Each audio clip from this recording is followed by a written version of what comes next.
তারেক রহমানকে অকথ্য নির্যাতনে জড়িত থাকা সেই জেনারেল মাসুদ গ্রেপ্তার। জেনারেল মাসুদের নামে সবচেয়ে চাঞ্চল্যকর অভিযোগের মধ্যে রয়েছে তারেক রহমানকে রিমান্ডে নিয়ে নিষ্ঠুর নির্যাতনের ঘটনায় মাসুদের হাত থাকা। 2007 সালের 7 মার্চ তারেক রহমানকে আটক করে অজ্ঞাত স্থানে চোখ বেঁধে 24 ঘণ্টার মধ্যে 18 ঘণ্টা নির্যাতন করা হয়। তার মেরুদণ্ড ভেঙে যায়, হাড়গুলো বিকৃত হয়, ক্রসফায়ারে হত্যা হুমকিও দেওয়া হয়। বহু মানুষের নীরবতাকে কাঁপিয়ে দিয়েছিল সেই ঘটনা।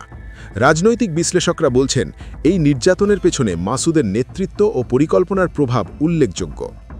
2007 সালে তত্ত্বাবধায়ক সরকারের সময় মাসুদ উদ্দিন দেশের রাজনৈতিক সংকটের কেন্দ্রবিন্দুতে ছিলেন।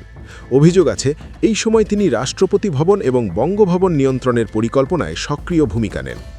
দুর্নীতি অনিয়ম দমন সংক্রান্ত জাতীয় সমন্বয় কমিটির প্রধান সমন্বয়ক হিসেবে দায়িত্ব পালনকালে তার নাম নানা বিতর্কে ওঠে।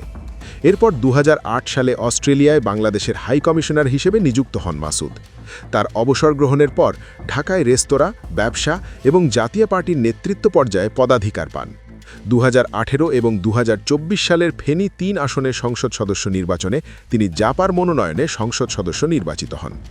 অতীতের সব কাহিনী মিলিয়ে দেখা যায়, মাসুদ উদ্দিন চৌধুরী শুধু সেনাবাহিনীর কর্মকর্তাই ছিলেন না, তিনি রাজনৈতিক হস্তক্ষেপের কেন্দ্রবিন্দু এবং ক্ষমতার নকশাকার ছিলেন। তার বিরুদ্ধে অভিযোগের তালিকা দীর্ঘ। রাজনীতির শৃঙ্খলা ভঙ্গ থেকে শুরু করে উচ্চপদস্থ ব্যক্তিদের উপর নির্যাতন, সবই তার কৌশলের অংশ বলে অভিযোগ ওঠে। এখন ডিবির হেফাজতে থাকা মাসুদের ভবিষ্যৎ ও মামলার গতি দেশের রাজনৈতিক মহলে কৌতূহল ও উত্তেজনার কেন্দ্রবিন্দুতে পরিণত হয়েছে। সবাই অপেক্ষা করছে এই 111-এর জেনারেল নিজের বিরুদ্ধে ওঠা সব অভিযোগের মুখোমুখি কিভাবে দাঁড়াবেন।